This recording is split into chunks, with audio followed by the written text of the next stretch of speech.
Het Cambuurjournaal wordt mij mogelijk maken door bouwgroep Dijkstra Drijsma en Wierdaai Partners Vermogensbeheer.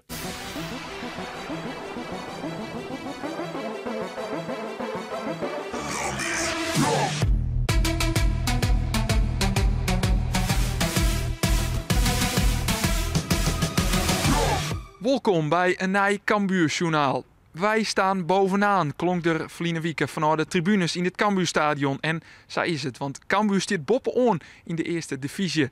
Er wordt ook steen blijven na dit weekend als Jong FC Utrecht de tegenstander is. Er zijn alleen nog wel wat personele problemen die trainer Henk de Jong oplossen moet.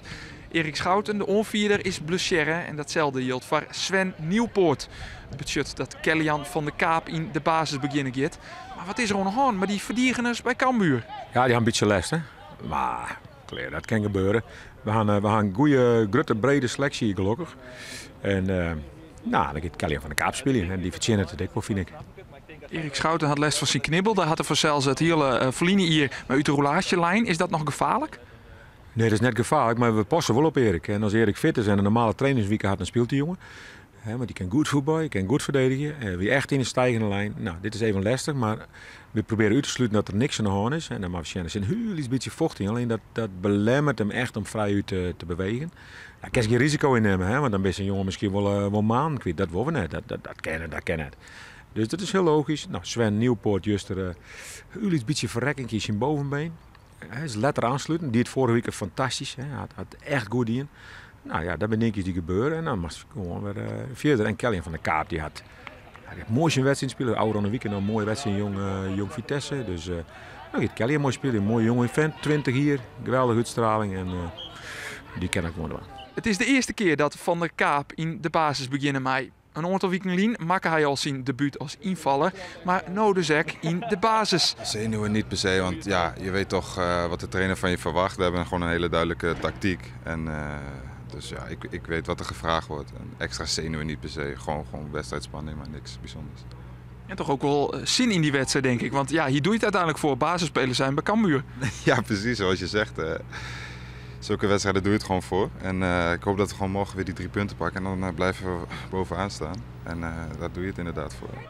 En met Kellyan van de Kaap in de basis begint Cambuur om de uitwedstrijd tegen Jong FC Utrecht. De eerste mogelijkheid is voor de Ljouwertes. Jamie Jacobs, waarom in de basis, krijgt de bal bij Isaac Calon. Die helpt het uit. Misschien Scott Kim pakt weer terug de keeper van Jong FC Utrecht. Isaac Calon, de man die het verliezen week 4 doelpunten maken, zal dat kunststukje vanzelfs Joert verhellen willen in Jong FC Utrecht. Maar dat die ploeg aardig voetballen kan, is echt wel duidelijk. Hier is het Jonas Arweiler, maar de eerste poging voor de thuisploeg. Zien inzet kan pakt weer terug Sonny Stevens, keeper van Cambuur. Maar Jong Utrecht blijft gevaarlijk. Hier is het Justin Lonwijk die de bal krijgt. 1 op 1. Dit mat de openingstreffer wezen. Hier en dal had hij voorbij de keeper gaat. Alleen nog Jordi van Delen die redt Cambuur hier. Op die inzet dus van Justin Lonwijk. Die hier absoluut de 1-0 meidje matten. Hij wie Sonny Stevens al voorbij. Alleen nog hier net rekenen op Jordi van Delen die het wichtig is met de redding op Eline. Maar Cambuur had het moeilijk in die eerste helte. Jong FC Utrecht had rappe spelers voorin. Komt er vlug uit, zoals Jip Biekelieks, met Atjefai. Komt naar binnen, ziet het rondte voor het schot. Jouwt hem toch aan, dan is het op een Arweiler. Misschien is het Git nou wel heel 4 uur. Van de spits van Jong FC Utrecht had er al 4 inlezen. Maar dit hier zien 6e wezen kennen. Dan op een nij Jong FC Utrecht, 20 minuten spelen. Atjefai komt naar binnen. Geert nou wel voor eigen succes. Maar Sien Scott is een makkelijke prooi van Sonny Stevens. Echt grote kansen binnen het nog net op die van Lonwijk Nij. Maar Jong Utrecht is toch wel de ploeg met de meeste shitkansen. Maar Cambuur komt hier goed uit. En dit is de kans op die 1-0. Robert Muren, de spits, altijd zo cool. Maar nou net, want hij scoot deze bal. Vardel, de beste kans voor Cambuur. Ontnota na 20 minuten spelen. En dan maakt je even een sprongje naar de tweede helte. Wat Ragnar Orad Mangoen in balbezit komt. Blutek in balbezit. Goeie actie. Hij krijgt de bal voor bij Muren. Die leidt dan al in een krekt te kwart voor Isaac Calon.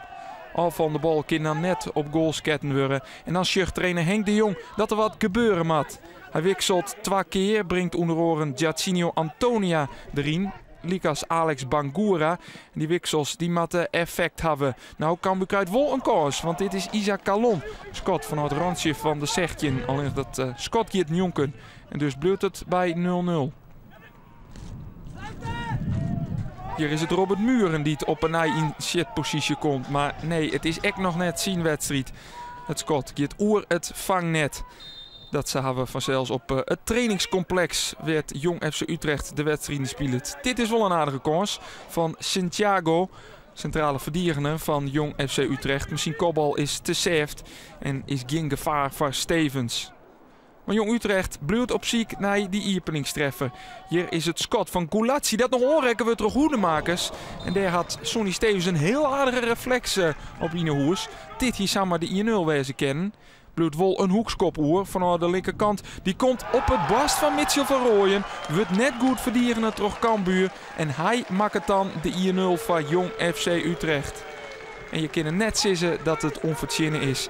Want Jong FC Utrecht had ontnota de meeste kansen kregen. De manier waarop is wel bijzonder. Mij het bast. Dan Antonia, de invaller, die is rap vanzelfs. Maar de voorzet, komt die jitje in de haan, is dan de vraag. Ja, zei skiertzuchter Stan Teuben. De bal gaat op een stip, omdat Mamengi de baltje in de haan krijgt. Het is lastig te zien, maar het liek het er wel op. En dus mij Robert Muren onlezen voor de liekmakker. En Muren, die bleut nou wel cool. En schoot die 1-1 binnen. Zijn het doelpunt van dit seizoen. Eerlijk is eerlijk, het doelpunt komt wat uit de loft vallen. Maar dat maakt het niet uit. Cambuur zit op Liekense hichten en kan dan op jacht. Nee, misschien wel meer. Maar aan de andere kant moet ze er echt om denken dat ze het net voor jou. Dit is heel slordig opbouwen. De kans van Jong FC Utrecht. Maar Odysseus Velanjas scoot de bal jonken. Min die en toch Sonny Stevens, de keeper, die het te volle risico nam in de opbouw. In de slotfase jaagt Cambuur dan nog wel op de voorsprong, op de oerwinning. Hier is het Antonia, maar de voorzet de koppel van Muren. Maar die koppel gaat jonken. Zo is Cambuur nog wel dicht bij de oerwinning. Is het de ploeg die het, ja, dwaande is mij een soort van slotoffensief. Hier is het Mees Hoedemakers met Scott in de kwarte hoek. Maar ik dat wordt pakt door Fabian de Keizer. En dat betekent dat het bij 1-1 bleut. Henk de Jong, tjen René Haken, Cambuur tjen Jong Utrecht eindigt het in 1-1. Je weet dat het gewoon een vervelende uitwedstrijd wordt van tevoren. Alleen uiteindelijk achteraf is misschien denk ik terecht een gelijkspelletje. Alleen op het laatst kan je zomaar nog winnen met die kans van Robert. En dan ga je gewoon met de 3 punten hier weg. En dan loop je gewoon ook weer uit op de rest gezien wat de concurrenten gedaan hebben. Alleen achteraf moet je misschien leven met het gelijkspel. 100%. Ja, terug de uitslag. Spelers gewoon zijn een goede ploeg. Hè? Die speelt uit bij NAC 0-0. Speelt in de Graafschap 2-2. Zit op 5e plek van mij, zoiets, 5e size. Ja, die speelt net sinds samen wat. Hè. Dus het is gewoon hartstikke lastig hè, met de ambiance hier. En wij zijn net volle beter aan deze ploeg. Wij speel ik mijn hele jonge ploeg en mijn peer oudere jongens. Maar dit zijn wel talentvolle jongens. En nu wist net meer samen van deze ploeg. En uitwedstrijd punt pakken, ziet net meer in, vond ik. En we kunnen wel hier gooien, maar ja, krijgen we nog een kloten. Hè. En daar had ik zin in, want van mij had NAC verlen, Excelsior verlen. Maar we goed in. Ik zag hem zo naar binnen kappen. Ik denk, ik gooi me ervoor voor, zeg maar. En gelukkig hield ik hem tegen en kon ik belangrijk zijn voor de ploeg. Maar uiteindelijk ben ik toch een beetje teleurgesteld met deze gelijkspel. Ik meestal razen, schaam je dood en dat soort dingen. Ja jongens, we hebben 3 maanden in begonnen, maar je compleet naar je ploeg. Maar zijn we staan bovenaan. Hey. Doe even normaal hoor. Hè? Wie dat fans van Cambuur die dat schreeuwen? Ja, ik herder dat, schaam je dood. Ik denk, nou misschien had ik ze in een oor gaan, maar... Ja, dat maar we net doen, want wij zijn net zo geweldig. Wij zijn in opbouw en wij willen alles winnen. We doen er alles aan. We trainen uit de naden. Daar kan het niet wat op zeggen. Nou, dat we net altijd even goed voetballen, dat weet ik wel. Maar dat wist ik van tevoren niet wat dat gebeurde. Maar wist je waar we staan, hè? Bob Hoorn. Ja. En we zijn Utrecht nog. Zij een wat gemietige Henk de Jong. En wat Utrecht onbelangrijk had hij gelijk, want Cambuur in het op NAC Breda en Excelsior die het verliezen.